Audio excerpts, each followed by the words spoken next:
আসসালামু আলাইকুম। ইসকনের সাম্প্রতিক কার্যক্রমগুলো বাংলাদেশের সার্বভৌমত্বের জন্য থ্রেট হয়ে দাঁড়িয়েছে। হরে কৃষ্ণ দর্শন প্রচার করতে এসে ওরা এখন ভারতের উগ্র হিন্দুত্ববাদী সংগঠন আরএসএস এর জয় শ্রীরাম স্লোগান দিচ্ছে। জয় শ্রীরাম স্লোগান দিয়ে আমাদের সেনা অফিসারকে হত্যার হুমকি দিচ্ছে।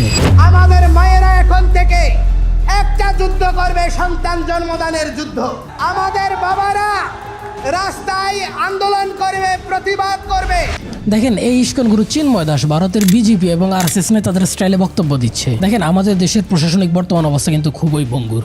এমত অবস্থায় সে সাম্প্রদায়িক সম্প্রীতির কথা না বলে উল্টা সাম্প্রদায়িক দাঙ্গা লাগায় এমন বক্তব্য দিচ্ছে। হিন্দুদেরকে বলতেছে অধিক বাচ্চা ফয়দা করার জন্য, মানে সে টোটালি সাম্প্রদায়িক বিভক্তির বক্তব্য দিচ্ছে। চিন্ময়ের এসব উগ্রপন্থী বক্তব্যের কারণে যদি সারা দেশে মুসলমানদের মনে একটা ক্ষোভ তৈরি করে এবং সারা দেশে যদি একটা সাম্প্রদায়িক দাঙ্গা লাগে, তাহলে সবচাইতে বেশি ক্ষতিগ্রস্ত কারা হবে? এদেশের হিন্দু সম্প্রদায় তো। কিন্তু বলেন তো, যদি ধর্মীয় দাঙ্গা লাগে তাহলে সবচাইতে বেশি লাভ কার হবে? এটা আজকের ভিডিওর কুইজ। কমেন্ট করে ফেলেন।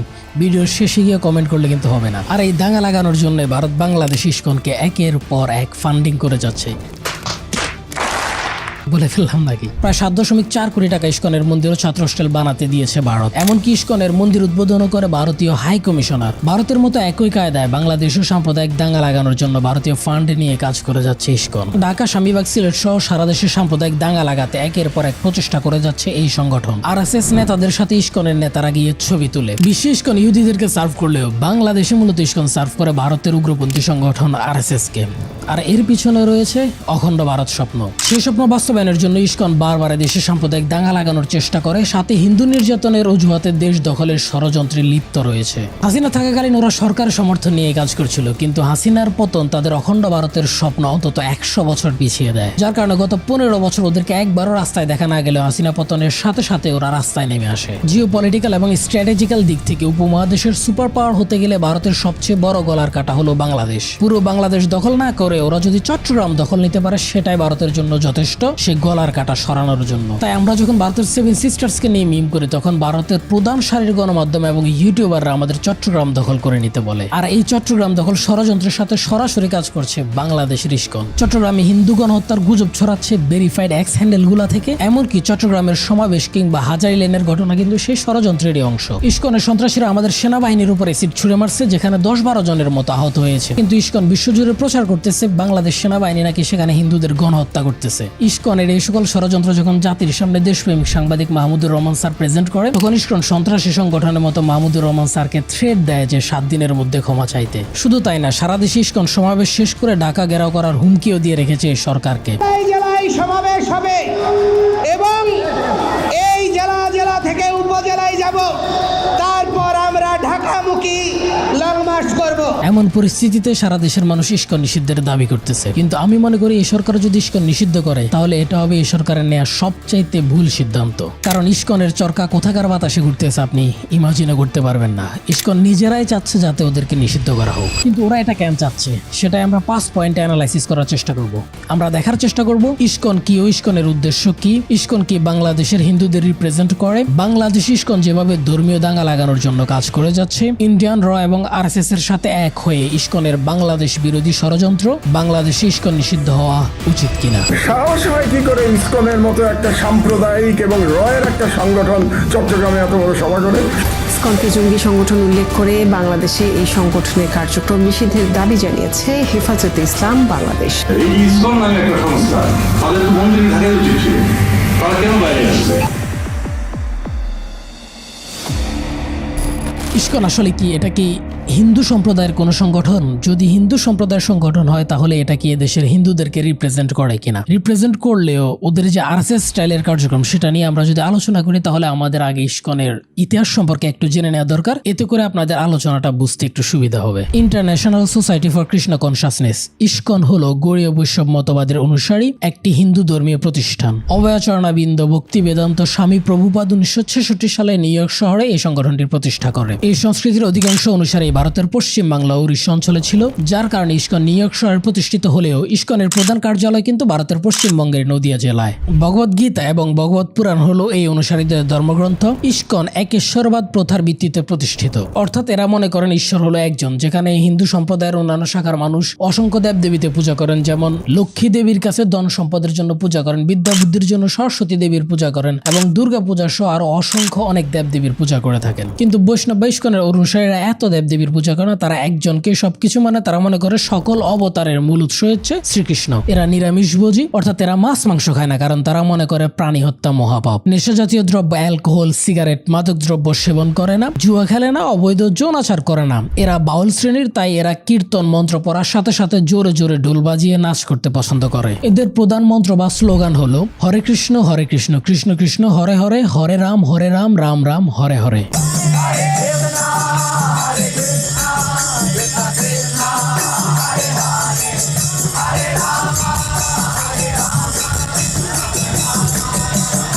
টুইস্ট বলেন বা ফ্যাক্ট বলেন, প্রশ্ন হলো ইস্কনের স্লোগান যদি হরে কৃষ্ণ হরে রাম হয়, তাহলে চট্টগ্রাম ইস্কনের সমাবেশে ভারতের উগ্র হিন্দুত্ববাদী সংগঠন আরএসএস এর জয় শ্রীরাম স্লোগান দিয়েছে এরা কারা? ওরা যদি ইস্কনের ফলোয়ার্স হয়ে থাকে তাহলে ওরা হরে কৃষ্ণ হরে রাম স্লোগান না দিয়ে জয় শ্রীরাম স্লোগান কেন দিল? এই ইস্কন তাহলে কোন ইস্কন? আপনি ভাবতে থাকেন, আমি ইস্কন নিয়ে আরেকটু প্রশংসা করে নেই, তারপরে ইস্কনের আসল মুখোশ আপনাদের সামনে উন্মোচিত হবে। ফুড ফর লাইফ নামে ইস্কনের একটি ক্যাম্পেইন আছে, যেটাতে ইস্কন প্রতিদিন 60টিরও বেশি দেশে প্রায় 20 লক্ষ জনের বিনামূল্যে নিরামিষ খাদ্য বিতরণ করে। ইস্কনের এই সকল ভালো দর্শন বা ইস্কনের এই সকল ভালো কার্যক্রমের জন্য ইস্কনের দাবি মতে গোটা বিশ্বজুড়ে ওদের প্রায় 10 লক্ষের মতো ফলোয়ার্স আছে, এবং বিশ্বের 100টিরও বেশি দেশে ইস্কনের প্রায় 600+ টেম্পল ও সেন্টার আছে। ইন্টারেস্টিং ফ্যাক্ট হলো ইস্কনের রিসেন্ট বাংলাদেশের কার্যক্রম নিয়ে যারাই ভিডিও বানিয়েছেন, পিনাকি ভট্টাচার্য, কি কেন কিভাবে সহ আরো যারাই আছেন, তারা বলার চেষ্টা করছেন যে ইস্কনের দর্শনগত দিক থেকে ইস্কন ঠিক ছিল, কিন্তু সাম্প্রতিক সময়গুলোতে ইস্কন খারাপ হয়ে গেছে। সোজা কথায় বললে ইস্কন আগে ভালো ছিল, আগের ইস্কন আর বর্তমান ইস্কন এক না। কিন্তু আমি আজকের ভিডিওতে প্রমাণ সহ দেখাবো ইস্কন শুরু থেকে একটা প্রশ্নবিদ্ধ সংগঠন ছিল, কখনোই এদের দর্শনের সাথে এদের কার্যক্রম এক ছিল না। প্রমাণ দেওয়ার আগে আসাদ নূরের ইস্কন নিয়ে করা একটা মিথ্যাচারের ডিবাগিং করে যাই। বিশ্বের প্রায় সকল দেশেই ইসকনকে ইতিবাচকভাবে দেখা হয়, এবং একটু আগে যেটা বলছিলাম, কোনো দেশেই তাদেরকে নিষিদ্ধ করা হয়নি। তার এই দাবি মোটেও সত্য নয়। 1970 সালে সিঙ্গাপুর থেকে ইস্কনকে ব্যান্ড করা হয়, এমনকি এখনো সিঙ্গাপুর ইস্কনের কার্যক্রম সীমিত করে রাখা হয়েছে। এছাড়া রাশিয়াতে 2011-12 সালে ইনসিডেন্টের পর ইস্কনের কার্যক্রম লিমিটেড করে দেওয়া হয়েছে। উজবেকিস্তান ও কাজাখস্তানের মতো দেশে ইস্কনের কার্যক্রমে নিষেধাজ্ঞা দেওয়া আছে। এটা তোর ভিডিওর একটা মিথ্যাচারের প্রমাণ দিলাম। যদি ওর পুরো ভিডিও ধরে ধরে ডিবাগিং করতে চায়, তাহলে ওর ভিডিওতে এত পরিমাণ মিথ্যাচার করছে যে আমার আলাদা একটা ভিডিওই করা লাগবে। এজন্য ওইদিকে আর গেলাম না। তবে আমার পুরো ভিডিওটা দেখলে আপনি তার ভিডিওর অনেক মিথ্যাচারের প্রমাণ পাওয়া যাবেন। এবার আমি যে দাবি করছি ইস্কন শুরু থেকে একটা প্রশ্নবিদ্ধ সংগঠন ছিল, তার কিছু প্রমাণ দেখাই। দেখেন, ইস্কন প্রতিষ্ঠা 1966 সালে। প্রতিষ্ঠার মাত্র 4 বছরের মাথায়, অর্থাৎ 1970 সাল থেকে ইস্কনের মন্দিরগুলোতে চাইল্ড অ্যাবিউজ করা শুরু হয়। শিশুদেরকে সেক্সুয়াল অ্যাবিউজ করত মন্দিরের গুরুরা। আমেরিকার গুরুকুল আশ্রম 1970-80 এর দশকে সেখানকার শিশুদের ইমোশনাল, ফিজিক্যাল এন্ড সেক্সুয়াল নির্যাতন করত আশ্রমের কৃষ্ণ শিক্ষক এবং কর্মীরা। ওই আশ্রমের বিরুদ্ধে মামলা করে সে আশ্রমের প্রাক্তন 44 জন শিক্ষার্থী। তারা বলে সেখানে rape, sexual abuse, physical torture এবং emotional terror of children as young as 3, মানে 3 বছরের বাচ্চাদের উপরও মানসিক সন্ত্রাস চালানো হতো সেই ইস্কনের মন্দিরগুলোতে। ইস্কনকে ওই শিশু অ্যাবিউজ মামলায় $9.5 মিলিয়ন বা প্রায় $100 কোটি জরিমানা দিতে হয়। শুধু তাই না, 1980 এর মাঝামাঝি ইস্কনকে তাদের ওই গুরুকুল আশ্রম বন্ধ করে দিতে হয় শিশু দর্শন বিতর্কের কারণে। ইস্কন খুব শান্তিপ্রিয় সংগঠন, তাই না? এরা নিরামিষ খায়, প্রাণ হত্যা মহাপাপ বলে। কিন্তু 1986 সালে স্টিফেন ব্রায়ানকে ইস্কনের স্বয়ং গুরু গুলি করে হত্যা করে। স্টিফেন ব্রায়ান ছিল ইস্কনের একজন সাবেক সদস্য। ইস্কনে থাকাকালীন সে ইস্কনের অন্ধকার দিকগুলো সম্পর্কে জানতে পারে। সে যখন দেখে ইস্কনের দর্শন একরকম কিন্তু ভিতর ভিতর ইস্কন আরেক কাজ করতেছে, তখন সে ইস্কন মন্দির ছেড়ে দিয়ে চলে যায় এবং সে ইস্কনের অন্ধকার দিকগুলো নিয়ে প্রচারণা লেখালেখি করতে শুরু করে। ব্রায়ান ইস্কনের বিভিন্ন ধর্মগুরুদের এক্সপোজ করে একটা পাণ্ডুলিপি লিখে, যেখানে ইস্কনের ধর্মগুরুদের সিরিয়াস লেভেলের ক্রাইমগুলো উল্লেখ ছিল। থমাস ড্রেসার নামে ইস্কন গুরু ব্রায়ানকে গুলি করে হত্যা করে। এই ড্রেসার অলরেডি 1983 সালের একটা মার্ডার কেসের সাথে ইনভলভ ছিল। ব্রায়ানকে হত্যার জন্য থমাস ড্রেসারকে নির্দেশ দিয়েছিল ইস্কনের আরেক ধর্মগুরু কীর্তানন্দ স্বামী ভক্তিপাদা, কারণ ব্রায়ানের ওই পাণ্ডুলিপিতে কীর্তানন্দ স্বামী ভক্তিপাদার সিরিয়াস লেভেলের ক্রাইমগুলো উল্লেখ ছিল। এমনকি স্টিফেন ব্রায়ানের হত্যাকাণ্ড নিয়ে যে জার্নালিস্ট অনুসন্ধানমূলক রিপোর্ট তৈরি করতেছিল, সেই জার্নালিস্টকে পর্যন্ত ইস্কনের গুরুরা গুলি করে বুকে ঝাঁঝরা করে ফেলে। আমি স্টিফেন ব্রায়ানের পুরো কেস স্টাডিটা ডিসক্রিপশন লিঙ্কে দিয়ে দিব, আপনারা চাইলে পড়তে পারেন। অস্ট্রেলিয়ার আরেক প্রাক্তন হরে কৃষ্ণ সদস্য যে নাম গোপন রেখে সাংবাদিকদের বলে, আমি ইস্কন ছেড়ে দেওয়ার পর থেকে প্রতিদিন কৃষ্ণগুরুদের থেকে থ্রেট আসে। তারা ফিজিক্যালি, অ্যাকচুয়ালি, ফ্যাকচুয়ালি, এমনকি সম্ভব হলে খুব ধারালো ছুরি দিয়ে তারা আমার জিহ্বা কেটে ফেলতে চায়। ওর অপরাধ কি জানেন? ও একজন ইস্কন সদস্য ছিল। ইস্কন থেকে বের হয়ে যাওয়ার পর সে ইস্কনের অন্ধকার দিকগুলা নিয়ে প্রচার করতে শুরু করে। এই জন্য ইস্কনের গুরুরা তার জিহ্বা কেটে ফেলার থ্রেট দিচ্ছে। এছাড়া ইস্কনের Laguna Beach temple brotherhood of international love নামে একটি অর্গানাইজেশনের সাথে কাজ করত। ওই সংগঠন চোরাচালানের কাজ করত, যা মার্কিন যুক্তরাষ্ট্রে LSD, হ্যাশ এবং গাঁজা পাচার করত। ইস্কন তাদেরকে হেল্প করত, এই বিনিময়ে ওরা ইস্কনকে আর্থিক সহায়তা করত। এছাড়া ইস্কনের প্রতিষ্ঠাতা স্বামী প্রভুপাদ বিশ্বাস করত যে পৃথিবীর সবচাইতে নিকটে হলো সূর্য, তারপরে হচ্ছে চাঁদ। the energy of God. অথচ আপনি সোলার সিস্টেমে একটা ক্লিক করে দেখে নিতে পারেন যে পৃথিবীর সবচাইতে কে, চাঁদ নাকি সূর্য। কিন্তু প্রভুপাদ বিজ্ঞানের এই সত্য স্বীকার করত না, বরং সে তার নিজস্ব মতবাদগুলো টেম্পলের বাচ্চাদেরকে শেখাতো। ইস্কন যেহেতু হিন্দু ধর্মের বৈষ্ণব সম্প্রদায়ের একটা মুভমেন্ট, তাহলে সবচাইতে বেশি হিন্দু সম্প্রদায় কোথায়? ভারতে। ভারতের হিন্দুদের কাছে কি এই ইস্কনের গ্রহণযোগ্যতা আছে? ভারতের স্বয়ং ধর্মগুরুরা এবং পলিটিক্যাল লিডাররা মনে করতেছে ইস্কন একটা পশ্চিমের সংগঠন, যারা ভারত থেকে পশ্চিমে টাকা পাচার করেন এবং যারা ধর্মের নামে ব্যবসা করে যাচ্ছে। कौन वाले तो आंसू पोंछने आता है वो भी आंसू दे जाता है। उनकी परंपरा में जो अंग्रेज शिष्य हैं वो अपने को हिंदू नहीं कहते, उन्होंने जो हिंदुओं को शिष्य बनाया वो हिंदू अपने को इस्कॉन वाले कहते। बहुत दुष्ट संस्था है इस्कॉन की। बताया कि इस्कॉन देश के सबसे बड़े धोखेबाज लोग हैं, क्योंकि ये गौशालाओं के नाम पर सरकारों से जमीन और दुनिया भर के फायदे जरूर लेते हैं। ये सारा दिन हरे रामा हरे कृष्ण का जाप भी करते हैं। मेनका जी के हिसाब से जब वो उनके अनंतपुर वाले आश्रम में खुद गई थी, तब उन्हें वहाँ पर एक भी ड्राई काउ यानी जो गाय दूध नहीं देती है वो नहीं दिखी, और एक भी गाय का बछड़ा भी नहीं दिखा। यानी कि इस्कॉन ने इन सब गायों को बुचर हाउसेस को सेल कर दिया था। सबसे बड़े जो यहाँ देश के धोखेबाज है वो है इस्कॉन। वो रखते हैं गौशाले और सरकार से दुनिया भर के उनको फायदा मिलता है गौशाले चलाने के। मैं अभी उनके आनंदपुर गौशाला में गई, एक भी सुखी गाय नहीं, एक भी बछड़ा नहीं है। আমেরিকার বিভিন্ন ইস্কন মন্দিরের মতো ভারতের বিভিন্ন ইস্কন মন্দিরেও রেপ কেস একটা নিয়মিত বিষয় হয়ে দাঁড়িয়েছে। আশা করি এইটুকু তো প্রমাণ করতে পারছে যে ইস্কন কখনো একটা ভালো সংগঠন ছিল না। শুরু থেকে এরা চাইল্ড অ্যাবিউজ, মাদক স্মাগলিং, সন্ত্রাস, খুন এই সকল কর্মকাণ্ডের সাথে জড়িত ছিল। আজকের সবচাইতে ইম্পর্টেন্ট ফ্যাক্ট হলো গোটা বিশ্বজুড়ে ইস্কনের কার্যক্রম প্রশ্নবিদ্ধ, এবং যে ভারতে সবচাইতে বেশি হিন্দু রয়েছে সে ভারতের লোকাল হিন্দুরাও মনে করে ইস্কন কোনো হিন্দুদের সংগঠন না, বরং ওরা মনে করে এটা ইহুদিদের একটা সংগঠন। আর সেই ইস্কন বাংলাদেশে এসে কিভাবে বাংলাদেশের হিন্দুদের রক্ষাকর্তা হয়ে গেল? ইস্কন তো কোনো রাজনৈতিক সংগঠন না, এরা বৈষ্ণব অনুসারীদের একটা সংগঠন। মিছিল, মিটিং, রাজনীতি, সভা সমাবেশ এটা ওদের নীতি বিরুদ্ধ কাজ।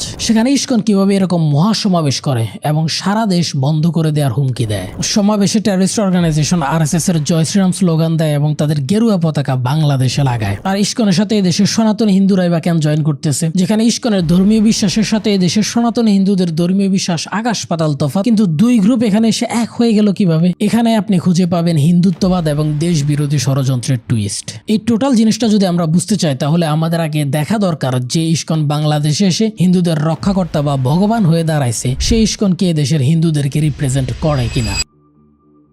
প্রথমত ইস্কনের অনুসারীরা হলো নিরামিষভোজী, কিন্তু এদেশের 95% হিন্দু কিন্তু নিরামিষভোজী না। এরা মাছ মাংস খায়, কালী পূজাতে এরা পাঠা বলি দেয়। এমনকি আমার একজন হিন্দু টিচার ছিল যিনি গরুর মাংস পর্যন্ত খেতেন। সেখানে মাছ মাংস খাওয়া তো দূরে থাকে, ইস্কনের অনুসারীরা পেঁয়াজ রসুন খায় না, কারণ তারা মনে করে পেঁয়াজ রসুন খেলে তারা অপবিত্র হয়ে যাবে। এছাড়া ইস্কন শুধুমাত্র শ্রীকৃষ্ণ বা এক ঈশ্বরের পূজা করে। অপরদিকে এদেশের সনাতনী হিন্দুরা লক্ষ্মী, সরস্বতী, কালী, দুর্গা, গণেশ সহ অসংখ্য দেবদেবীর পূজা করে। সো রিলিজিয়াস পার্সপেক্টিভ থেকে তো ইস্কন দেশের 95% হিন্দুদের রিপ্রেজেন্ট করে না।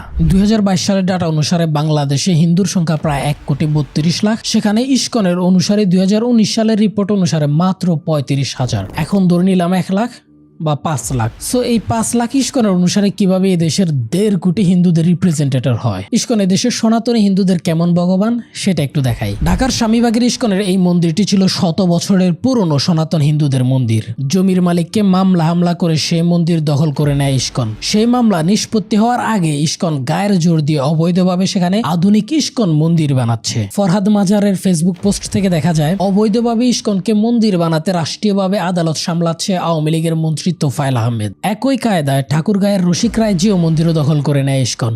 অথচ এই মন্দিরও ছিল সনাতনী হিন্দুদের মন্দির।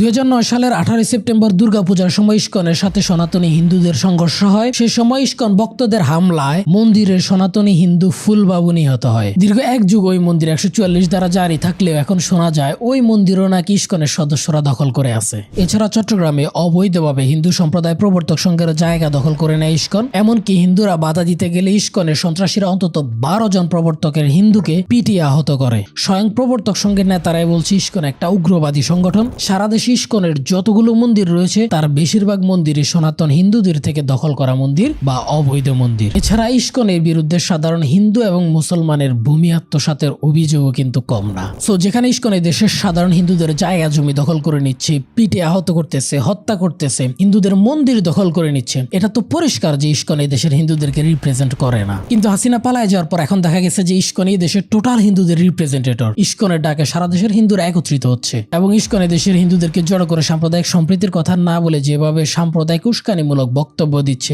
এবং দেশকে দাঙ্গার দিকে নিয়ে যাচ্ছে, এবং সেটাতে কেন এই দেশের হিন্দুরা ওই ট্র্যাপে পা দিচ্ছে এটা বুঝতে হলে আমাদের আগে দেখতে হবে যে ইস্কন কিভাবে এই দেশের সাম্প্রদায়িক দাঙ্গা লাগানোর কাজ করে। এই অ্যানালাইসিসের পর আপনার সামনে ইস্কনের মুখোশ একদম ক্লিয়ার হয়ে যাবে। এটাও শুরু করে চিন্ময় দাসের একটা বক্তব্যের ডিবাগিং দিয়ে। আজকে অনেকে সীমান্তে 2 জন হিন্দু মারা গিয়েছে, এই জন্য মায়া দরদ দেখাচ্ছে, ইন্ডিয়ার বিরুদ্ধে স্লোগান দিচ্ছে। তো আমি বলতে চাই তারা কেন সীমান্তে গিয়েছে আগে ওইটা খুঁজে নিন। তারা কেন বিএসএফ এর পুলিশে মরতে গিয়েছে, কারণ এখানে বেঁচে থাকা তাদের জন্য একটা জীবন মৃত্যুর প্রহসন ছাড়া আর কিছুই নয়। ভারতের আরএসএস এর পেইড এজেন্ট এই সন্ত্রাসী চিন্ময় দাস দাবি করতেছে যে এই দেশে হিন্দুদের নির্যাতন হচ্ছে দেখে আমাদের জয়ন্ত এবং কিশোরী স্বর্ণা দাস ভারতে যাচ্ছিল, এই জন্য ভারতের বিএসএফ গুলি করে হত্যা করছে। এটাই তো তাহলে আসল ঘটনা। দেখেন, ভারতের ত্রিপুরায় স্বর্ণা দাসের বড় ভাই থাকে। সেই বড় ভাইয়ের সাথে দেখা করতে স্বর্ণা দাস এবং তার মা অবৈধভাবে রাতে বর্ডার ক্রস করার চেষ্টা করে, আর সেখানে বিএসএফ গুলি করলে স্বর্ণা দাস মারা যায়। আর এই সন্ত্রাসী চিন্ময় দাস বলতেছে বাংলাদেশে স্বর্ণা দাস নির্যাতিত হচ্ছে দেখে ও বর্ডার ক্রস করতে গেছে, আর এই জন্য বিএসএফ গুলি করে তাকে হত্যা করছে। একজন স্বয়ং ধর্মগুরু মিথ্যাচার করতেছে এবং সাম্প্রদায়িক দাঙ্গা লাগানোর বক্তব্য দিচ্ছে। কিছুক্ষণের জন্য ধরে নিলাম যে বাংলাদেশের সংখ্যালঘু সম্প্রদায়ের উপর নির্যাতন হচ্ছে বিদায় স্বর্ণা দাস এবং জয়ন্ত ভারতে আশ্রয়ের জন্য গেছে, কিন্তু ভারত তাদেরকে আশ্রয় না দিয়ে গুলি করে হত্যা করবে কেন? মানে পৃথিবীর কোন আইনে আছে এইভাবে পাখির মতো গুলি করে হত্যা করবে? আর ভারত না হিন্দুদের দেশ, তাহলে ওরা না হিন্দুদেরকে সেফ না দিয়ে এভাবে গুলি করে হত্যা করবে কেন? আর ভারত হিন্দু গুলি করে হত্যা করলে সেটা হালাল? আমাদের কিশোর জয়ন্ত কিংবা কিশোরী স্বর্ণা দাস হত্যার প্রতিবাদে ইস্কন বা হিন্দুদের আরো যত জোট সংগঠন আছে তারা ক্যান করলো না। তার মানে এটা তো ক্লিয়ার যে তারা হিন্দু রক্ষার রাজনীতি না, তারা হিন্দু কার্ডের রাজনীতি করে। যেখানে স্বয়ং ধর্মগুরু পর্যন্ত এরকম মিথ্যাচার করতেছে, সেখানে আর কি বলবো? ওদের হিন্দু নেতারা পর্যন্ত প্রোপাগান্ডা ছড়াচ্ছে, বলতেছে বাংলাদেশে হিন্দুদের নাকি জেনোসাইড হচ্ছে, এবং তাদের সাথে তাল মিলিয়ে ভারতের সবগুলো স্যাটেলাইট চ্যানেল, সবগুলো পত্রিকা যেমন the Hindu, Times of India, Hindustan Times, Indian student সহ প্রায় সব পত্রিকা একের পর এক মিথ্যা গুজব খবর প্রকাশ করতেছে। উগ্র ইস্কনপন্থীদের Twitter handle voice of Bangladesh Hindu ঘুরে আসেন এমন মিথ্যা কথা স্বয়ং শয়তানও বলতে পারে না। একের পর এক মিথ্যা গুজব ছড়াচ্ছে। আমি আর কয়টা ডিবাগ করবো? জাস্ট রিউমার স্ক্যানারের ফ্যাক্ট চেক গুলা দেখেন, এগুলো দেখলে বুঝতে পারবেন কি পরিমাণ মিথ্যা গুজব ছড়ানো পোস্ট করতেছে এইসব অ্যাকাউন্ট থেকে। ওদের এই মিথ্যাগুলা ডিবাগিং করতে বড় টিম লাগে, ফাইন্যান্সিয়াল সাপোর্ট লাগে, যার কোনোটাই আমার নাই, কিন্তু এদেশের মিডিয়া হাউসগুলোর তো আছে। ওদের মিডিয়ার মিথ্যা প্রচারণা আর ডিবাগিং কে আমাদের মিডিয়াগুলো করতে পারে না, কিন্তু এই মিডিয়াগুলো ক্যান করছে না, because they got paid from intelligence agencies. आपके दिमाग में एक इमेज किसने बनाई है? मीडिया ने। मीडिया ने, लेकिन उस मीडिया के पीछे कौन है सर? Intelligence agency. मतलब आपको क्या दिखाना है? हाँ, ठीक है, आपको क्या दिखाना है ये लोग डिसाइड करते हैं। কিন্তু সবচেয়ে ইন্টারেস্টিং প্রশ্ন হলো যে এই সকল গুজব, এই জিনিসগুলো কিন্তু আমাদের ইন্টারিম গভর্নমেন্টের জন্য থ্রেট হয়ে দাঁড়াইছে, এবং ওরা আমাদের সার্বভৌমত্বের উপর আঘাত দিচ্ছে। ওরা বলতেছে আমাদের চট্টগ্রাম দখল করে নেওয়ার কথা। এই সকল মিথ্যা জিনিস বিদেশের মাধ্যমগুলোতে প্রচার করতেছে, এবং তারা ওই মিথ্যা এস্টাবলিশ করতে চাচ্ছে যে বাংলাদেশে হিন্দুদের জেনোসাইড হচ্ছে। সো ওরা যখন আমাদের এই সরকারের জন্য থ্রেট তৈরি করতেছে, তখন তো আমাদের সরকারের উচিত একটা টিম গঠন করে ফ্যাক্ট চেক করে তাদের ওই মিথ্যাগুলার কাউন্টার দেয়া এবং ওইগুলা প্রচার করা। কিন্তু সরকার কেন এই কাজ করছে না সেটা একমাত্র কিরামান কাতিবিনী ভালো জানে। যাই হোক, মূল আলোচনায় আসি। দেখেন, আমাদের দেশ হচ্ছে সাম্প্রদায়িক সম্প্রীতির দেশ। উদাহরণ যদি দেয় তাহলে হচ্ছে হিন্দুদের বিভিন্ন পুজো অনুষ্ঠানে যেমন দুর্গা উৎসবে আমাদের মুসলমানরাও অনেকে গিয়ে থাকে, এবং আমাদের ঈদের অনুষ্ঠানে দাওয়াতগুলোতে আমরা হিন্দুদেরকে দাওয়াত দিয়ে থাকি। এরকম সাম্প্রদায়িক সম্প্রীতি বা সহনশীলতা দেশের হিন্দু এবং মুসলমানদের মধ্যে রয়েছে। কিন্তু ইস্কনের হিন্দুরা ভিন্ন। 2014 সালের স্বামীবাগের যে ইস্কন মন্দিরের অপোজিটে যে স্বামীবাগ জামে মসজিদ আছে, সেখানে তারাবির নামাজের সময় বাধা দেয় ইস্কন। নামাজ নামাজের সময় মসজিদের মুসল্লিরা গিয়ে তাদেরকে রিকোয়েস্ট করে যে আপনারা 1 ঘন্টার বিরতি দেন, আমরা নামাজটা শেষ করি, নামাজ শেষ হলে আপনারা আবার আপনাদের অনুষ্ঠান শুরু করেন। কিন্তু ইসকনের উগ্রপন্থী হিন্দুরা সেটা না শুনে উল্টা তারা আরো জোরে ডাকডোল বাজাতে শুরু করে। ফলশ্রুতিতে সেখানে একটা সাম্প্রদায়িক দাঙ্গা শুরু হয় এবং অনেক মানুষ আহত হয়। 2014 এর পর 2016 সালে সিলেটে ইসকন মন্দিরে একই ঘটনা ঘটে। সেখানে জুমার নামাজের সময় ইসকন মন্দির থেকে জোরে জোরে ডোল বাজানো এবং স্পিকার বাজানো হচ্ছিল এবং মুসল্লিরা গিয়ে তাদেরকে রিকোয়েস্ট করে যে নামাজের সময় কিছুক্ষণের জন্য সেটা বন্ধ রাখতে। তখন তারা সেটা না শুনে উল্টা আরো জোরে জোরে ডোল বাজাতে থাকে। ফলশ্রুতিতে সেখানে 2 গ্রুপের মধ্যে একটা সংঘর্ষ তৈরি হয়। এমন সময় ইসকন মন্দির থেকে পিস্তল দিয়ে মুসলিমদের গুলি করা হয়, যা সারা দেশে ভাইরাল হয়ে গেছিল।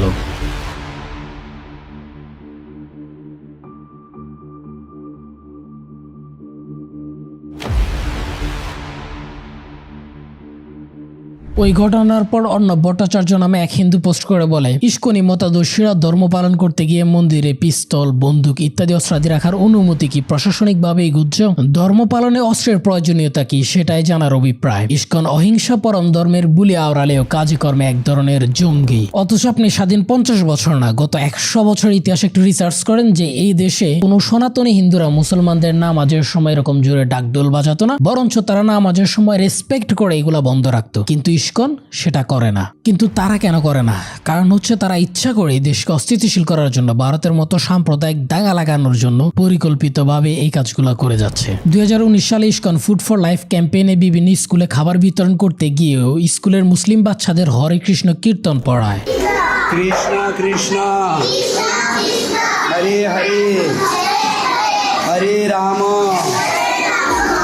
রাম রাম হরে হরে।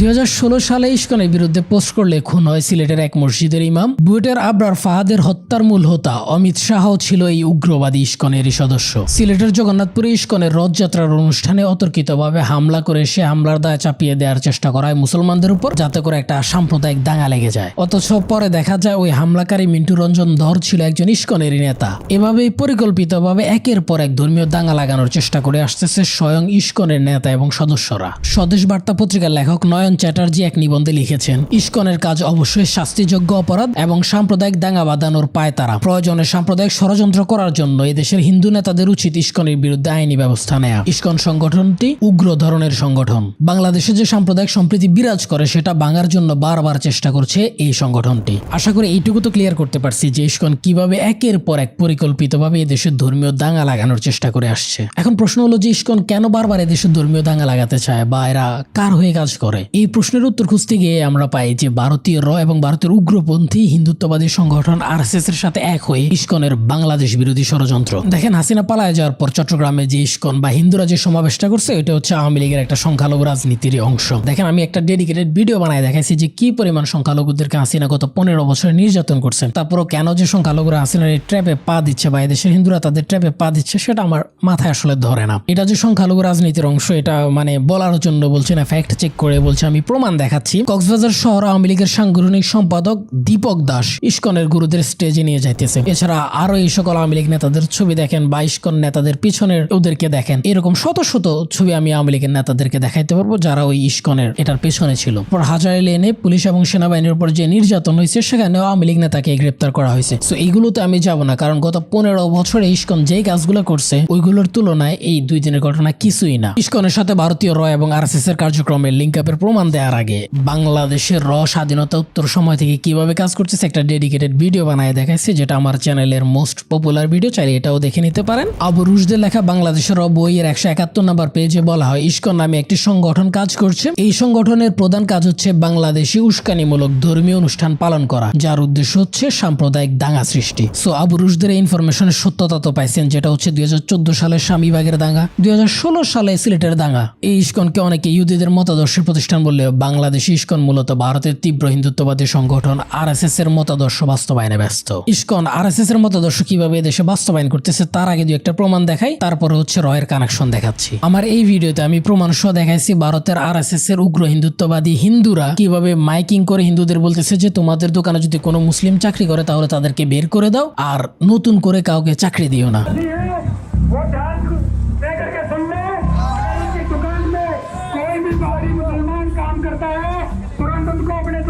निकाल दे, सिर्फ 2 दिन का বাংলাদেশে ইসকন একই স্টাইলে কাজ করতেছে। বাংলাদেশে ইসকনের অসংখ্য দোকান, হোটেল, রেস্টুরেন্ট আছে। কোন রেস্টুরেন্টে ইসকন মুসলমানদেরকে চাকরি দেয় না। সারা দেশের উদাহরণ লাগবে না, শুধু চট্টগ্রামের হাজারি লেনের যে ব্যবসা প্রতিষ্ঠানগুলো আছে ওই এলাকায় যারা আছেন তারা কমেন্ট করে প্রতিবাদ করেন যদি আমার সোর্স এবং আমার দাবি মিথ্যা হয়। কিন্তু শুধু ওই জায়গায় না, সারা দেশে ইসকনের যত ব্যবসা প্রতিষ্ঠান আছে সকল ব্যবসা প্রতিষ্ঠানের অন্ততপক্ষে 90% কাস্টমার হচ্ছে মুসলমান। কিন্তু মুসলমানরা ওদের থেকে কোনো কিছু কেনার ক্ষেত্রে এটা দেখে না যে কে হিন্দু কে মুসলিম। কিন্তু ইসকন চাকরি দেওয়ার ক্ষেত্রে আরএসএস এর মতো আগে দেখে কে হিন্দু কে মুসলমান। শুধুমাত্র হিন্দুদেরকে ইসকন ওসব প্রতিষ্ঠানে চাকরি দেয়। সো এইভাবে ইসকন পরিকল্পিতভাবে ধর্মীয় প্রতিহিংসা তৈরির কাজগুলো করে যাচ্ছে।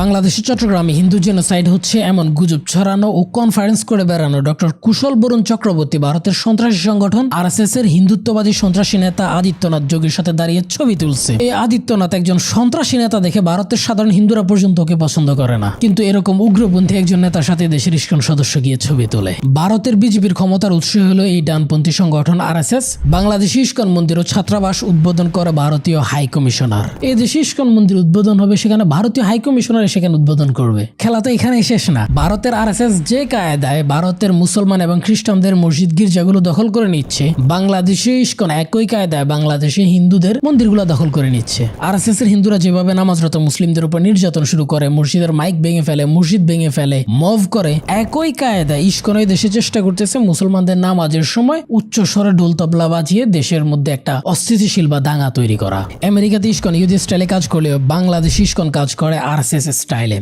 এমনকি এখন ওরা হরে কৃষ্ণ স্লোগান না দিয়ে আরএসএস এর জয় শ্রীরাম স্লোগান দেয়, আরএসএস এর গেরুয়া পতাকা উড়ায়। ইসকনের হাত থেকে তো দেশের হিন্দুরাই রক্ষা পাচ্ছে না। ইসকনের বিরুদ্ধে পোস্ট করায় 5 জন হিন্দুকে জেলে পাঠানো হয়েছে। যেখানে হিন্দুরাই রক্ষা পাচ্ছে না, আল্লাহ জানে এই ভিডিও পাবলিশ হওয়ার পর আমার কি হয়। ইসকনের হাত কই পর্যন্ত গেছে তার আরো 2টা প্রমাণ দেখাই। বিশ্ববিদ্যালয়গুলোতে কৌশলে শিক্ষক ঢুকাচ্ছে ইসকন। চট্টগ্রাম বিশ্ববিদ্যালয়ে শিক্ষক নিয়োগে ইসকন সদস্যদের নিয়োগ দিতে চট্টগ্রাম বিশ্ববিদ্যালয়ের প্রশাসনকে চাপ প্রয়োগ করছে ইসকন। ইসকনের কেন্দ্রীয় স্বামীবাগ আশ্রমের ব্রহ্মচারী ঈশ্বর গৌর হরিদাস বলেন, বুয়েট, কুয়েট, বাংলাদেশ কৃষি বিশ্ববিদ্যালয়, সিলেট কৃষি বিশ্ববিদ্যালয় সহ দেশের প্রায় সব পাবলিক বিশ্ববিদ্যালয়ে শিক্ষকদের 3 থেকে 4 জন করে ইসকনের ভক্ত অনুসারী রয়েছে। আর নতুন নিয়োগ পরীক্ষায় সব ক্ষেত্রেই 2-3 জন করে থাকছেন। হাজী দানেশ বিজ্ঞান ও প্রযুক্তি বিশ্ববিদ্যালয় এবং রাজশাহী বিশ্ববিদ্যালয়েও ইসকনের শিক্ষক আছে এবং নতুন করে নিয়োগ দেওয়ার চেষ্টা হচ্ছে। কি ভয়ঙ্কর ইনফরমেশন চিন্তা করেন। যেখানে মাদ্রাসা ব্যাকগ্রাউন্ড থাকার কারণে বিশ্ববিদ্যালয়ে টপ করার পরও চাকরি হয় না, সেখানে বিশ্ববিদ্যালয়ের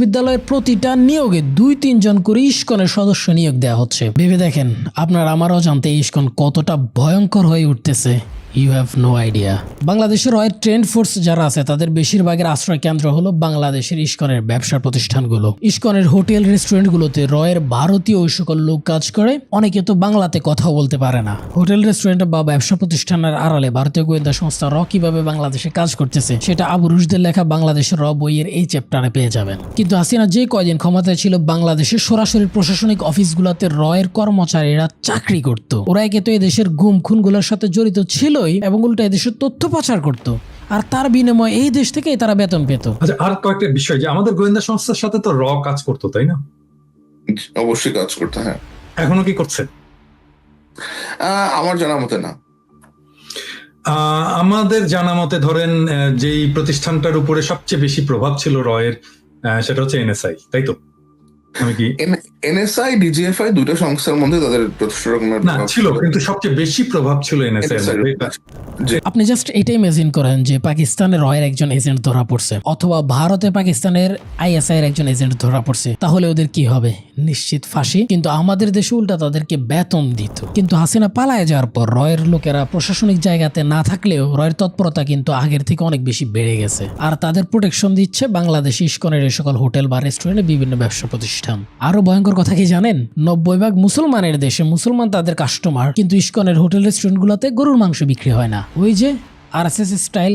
বাংলাদেশে যদি বড় সড়ো একের পর এক সাম্প্রদায়িক দাঙ্গা লাগানো যায় তাহলে সবচেয়ে বেশি কার লাভ সেটা আপনাদেরকে আর আলাদা করে বলে দিতে হবে না। বড় সড়ো ধর্মীয় দাঙ্গা এবং দেশের রাজনৈতিক নেতৃত্ব শেষ করে দিয়ে দেশকে অস্থিতিশীল করে তুলতে পারলেই হায়দ্রাবাদের মতো একদিন ওরা বাংলাদেশকেও দখল করে নিতে পারবে। এই জন্য দেশের দেশপ্রেমী রাজনৈতিক নেতৃত্ব শেষ করে দেওয়ার মিশন শুরু হয়েছিল জিয়াউর রহমান হত্যাকাণ্ড দিয়ে। নেতৃত্ব দেশের পলিটিক্যাল ক্রাইসিস তৈরির কাজ করে যাচ্ছে ভারতের এই সকল ইন্টেলিজেন্স এজেন্সি, আর দেশের ভিতর সাম্প্রদায়িক দাঙ্গা লাগানোর কাজটা সামলাচ্ছে দেশের ইসকন। কারণ কারণ ভারত যদি উপমহাদেশের সুপার পাওয়ার হতে চায়, সেখানে ভারতের সবচাইতে বড় গলার কাটাই হলো বাংলাদেশ। বাংলাদেশ যদি চীন কিংবা আমেরিকার দিকে ঝুঁকে, তাহলে সেটা যে বে অফ বেঙ্গলের পাওয়ার আছে সেটা ভারতের হাত থেকে কেড়ে নিতে পারে। এই পলিটিক্যাল স্ট্র্যাটেজিগুলো নিয়ে কাজ করতেছে ভারতের এই সকল এজেন্সি। ফরহাদ মাজার এক পোস্টে তিনি বলেন, বাংলাদেশে হাসিনা সরকারের সহায়তায় অসংখ্য ইস্কন মন্দির তৈরি করা হচ্ছে। গুরুতর প্রশ্ন হচ্ছে, বাংলাদেশে জেলায় জেলায় বিশাল ইস্কন মন্দির স্থাপনের উদ্দেশ্য কি? দেশে সনাতন ধর্মাবলম্বীদের মন্দিরের তুলনায় ইস্কনের মন্দির সংখ্যা এবং ইস্কনের তৎপরতা একদমই মেলে না। উনি কি বুঝাইতে চাইছেন আশা করি বুঝছেন। আরেকটা ভয়ঙ্কর ইনফো দিয়ে আপনারা সবাই জানেন, আমাদের পাহাড় অশান্ত করে রাখছে ভারত, এবং ভারতীয় মিডিয়ার চট্টগ্রাম দখলের খবর গুজব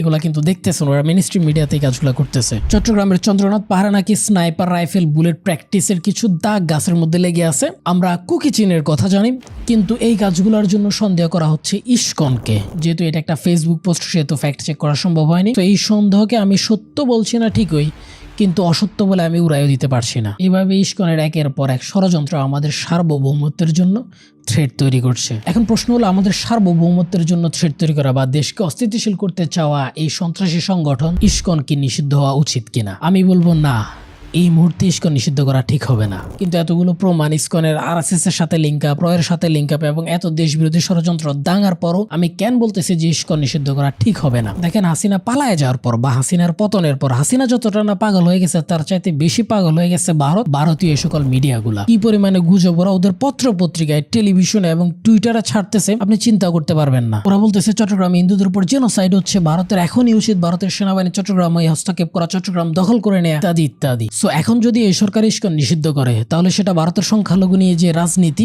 সেই রাজনীতির আগুনে ঘি ঢালার মতো হবে। এতদিন ধরে তারা যে সকল গুজব প্রচার করতেছিল, তারা এখন বিশ্বকে দেখাবে, এই যে দেখো আমরা এতদিন তোমাদেরকে বলছি, তোমরা বিশ্বাস করো না, তার অফিসিয়াল প্রমাণ দেখো। রাষ্ট্র ইস্কনকে নিষিদ্ধ করতেছে, একটা ধর্মীয় সংগঠনকে নিষিদ্ধ করতেছে। তো তখন ভারতের কাছে আইনগত লিগ্যালিটি থেকে যাবে, এবং তারা এই দেশের সংখ্যালঘু নির্যাতনের অভিযোগ দিয়ে চট্টগ্রামে যদি হস্তক্ষেপ করে, তাহলে আমাদের দেশের কি অবস্থা হবে, বা ওইটা ডিল করার মতো আমাদের সেই প্রিপারেশন আছে কিনা। এরপর দেখেন, ইস্কন কোনো কিছু ছাড়াই তারা রাস্তায় নেমে আন্দোলন করতেছে, সারা দেশ বন্ধ করে দেওয়ার থ্রেট দিচ্ছে। এখন যদি তাদেরকে নিষিদ্ধ করে দেয়, তারা যে আবার বড়সড় আন্দোলনে নামবে না, তারা গ্যারান্টি কি? এবং এই যে পতিত সরকার, যে আওয়ামী লীগের যে সন্ত্রাসী গুন্ডারা আছে, তারা যে ইস্কনের ব্যানারে আবার আয়সা দেশকে অস্থিতিশীল করতে চাইবে না, তারা তো কোনো গ্যারান্টি নেই। কারণ ইস্কনের ওই সমাবেশে আওয়ামী লীগ নেতাদের ছবি আমি আপনাদেরকে দেখাইছি। সো বড়সড় ভাবে তারা যে দেশকে একটা অস্থিতিশীল করে তুলবে না, সেটারও তো কোনো গ্যারান্টি নেই। আমি ভারতের সাইডটা বাদই দিলাম। এবার আপনি একটু লজিক্যালি চিন্তা করেন, ইস্কন যদি সারা দেশে একটা নৈরাজ্য করার চেষ্টা করেন, সারা দেশের মুসলিমরা তো বসে থাকবে না। সো মুসলিমরাও যদি বের হয়ে আসে, এখানে বড়সড় একটা সাম্প্রদায়িক দাঙ্গা তৈরি হবে। সেই সাম্প্রদায়িক দাঙ্গায় হিন্দু নির্যাতনের অভিযোগ দিয়ে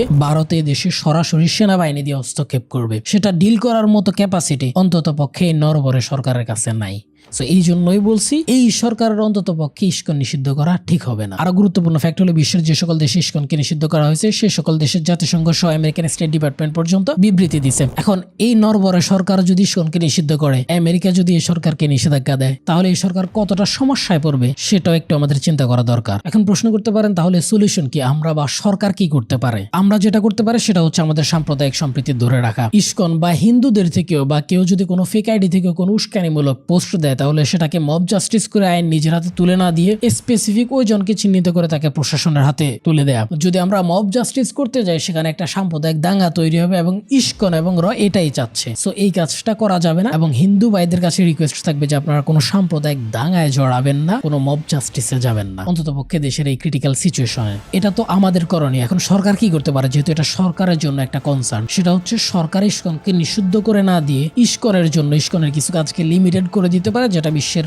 অন্যান্য দেশে করা হয়েছে। যেমন সরকার যেটা করতে পারে সেটা হচ্ছে, ইস্কন যেহেতু বৈষ্ণবের অনুসারী, সেহেতু ইস্কন হচ্ছে মন্দিরে পূজা অর্চনা করবে। এরা কোনো রাজনৈতিক সভা সমাবেশ মিছিল মিটিং করতে পারবে না, কারণ এটা হচ্ছে ওদের নীতি বিরুদ্ধ কাজ। 2 নাম্বার হচ্ছে, ইস্কন আগে যত মন্দির করছে, ইস্কন নতুন করে আর কোনো মন্দির তৈরি করতে পারবে না। 3 নাম্বার হচ্ছে, যত জায়গায় ইস্কনের মন্দিরের পাশাপাশি মসজিদ আছে, তত জায়গায় মসজিদে নামাজের সময় ইস্কন বিরতি দিতে হবে। 4 নাম্বার হচ্ছে, ইস্কন যত অবৈধ মন্দির দখল করছে, সেই মন্দিরগুলাকে প্রশাসনিকভাবে উদ্ধার করে সেই মন্দিরগুলা এই দেশের সনাতনী হিন্দুদের হাতে বুঝাই দিতে হবে। সো সরাসরি নিষেধাজ্ঞা না দিয়ে যদি এই কাজগুলো করা যায়, তাহলে ইস্কনের যে আগ্রাসী কর্মকাণ্ড এবং দেশ বিরোধী যে ষড়যন্ত্র, সেগুলো কমিয়ে নিয়ে আসা সম্ভব। এতে করে সরকারও নীতিগতভাবে সেফ থাকবে, এবং ইস্কনের এই সকল সন্ত্রাসী কার্যক্রম কমিয়ে নিয়ে আসা যাবে। এতক্ষণ ধরে ইস্কনের সকল সন্ত্রাসী কার্যক্রম, দাঙ্গা লাগানো, দেশ বিরোধী ষড়যন্ত্র, ভারতের র এবং আরএসএস এর সকল লিঙ্কা প্রমাণ সহ দেখানোর পরও এই ভিডিও শেয়ার করে আপনি এদেশের হিন্দু এবং মুসলমানদেরকে সচেতন করবেন কিনা সেটা আপনার উপর ছেড়ে দিলাম। এবং ইস্কনকে সরাসরি নিষিদ্ধ না করে ইস্কনের কার্যক্রম লিমিট করে করে দেওয়ার ব্যাপার আমি যে 4টা পয়েন্ট তুলে ধরছি এগুলোর সাথে আপনারা একমত কিনা এবং